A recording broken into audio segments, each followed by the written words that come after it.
1921 წლის 25 თებერვალი, დღე, როდესაც მოხდა საქართველოს ანექსია და გასაბჭოება.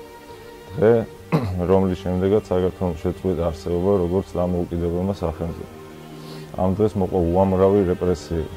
უამრავი ხალხი გადასახლდა და უამრავი ხალხი დაიხვრიტა. მათ შორის იყვნენ 13 იუნკერი, რომლებიც უმოწყალოდ დაიხვრიდნენ თავის ქვეყნის სიყვარულისთვის და თავის ქვეყნის კეთილდღეობისთვის.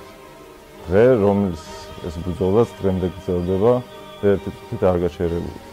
ამიტომ ჩემი აზრით, როგორც ამ ქვეყნის რიგითი მოქალაქისთვის, ეს დღე უნდა იქცეს საქართველოს ბრძოლის გაგრძელებისა და ეს ბრძოლა აუცილებლად დამთავრდება ამ ქვეყნის გამთლიანებით და გამარჯვებით.